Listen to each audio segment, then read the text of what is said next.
Tensions in occupied Jerusalem have escalated sharply after Israeli police arrested Sheikh Mohammed al-Abbasi, the Imam of Al-Aqsa Mosque, from inside the Al-Masjid compound's courtyards. Palestinian sources say Sheikh al-Abbasi was detained without explanation as Israel tightens restrictions on religious figures and worshippers ahead of Ramzan. Hamas condemned the arrest, saying the Imam was served with an order banning him from the mosque, calling it blatant interference in Al-Aqsa's affairs. The movement warned that growing settler incursions and restrictions on Palestinian access are part of a wider effort to change the identity of one of Islam's holiest sites, a long-standing flashpoint in the conflict. These developments come as international alarm grows over Israel's expanding control in the occupied West Bank. More than 80 UN member nations, including Pakistan, China, France, Saudi Arabia, Turkey, and the European Union, have condemned Israeli plans to register land in Area C and declare large tracts as state property. Palestinian Ambassador Mansour told the UN the measures amount to unlawful annexation,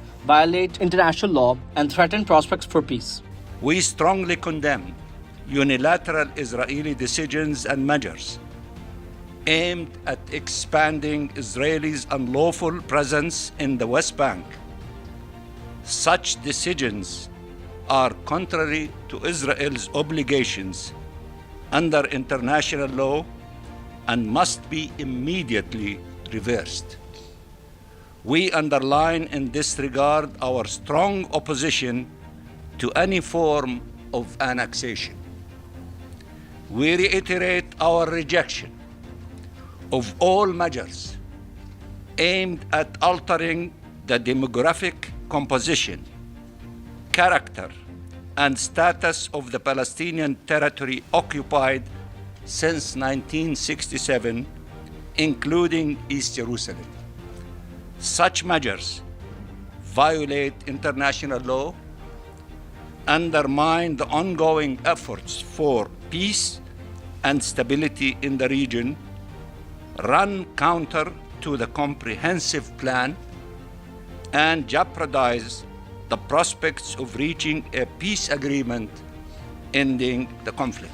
UN Secretary General Antonio Guterres has also warned the land registration process risks disposing Palestinians and expanding Israeli control, echoing International Court of Justice 2024 ruling that Israel's occupation is unlawful and must end. Back in the West Bank, settler violence is continuing to drive displacement. Bedouin communities Al-Uja say repeated attacks have forced families to dismantle their tents and flee multiple times within weeks, with residents reporting no protection from either Israeli or Palestinian authorities. Israel has announced plans for new developments tied to the Jiva Binyamin settler near Jerusalem, an expansion that watchdog group Peace Now says would effectively integrate West Bank territory directly into Jerusalem's urban sphere, even beyond the annexed municipal boundary. Meanwhile, Israel's far-right finance minister has triggered outrage after saying he would pursue policies to encourage migration of Palestinians from both Gaza and the West Bank. Alongside moves to formally nullify the Oslo Accords, analysts warn that the statements reflect an accelerating push towards permanent sovereignty claims over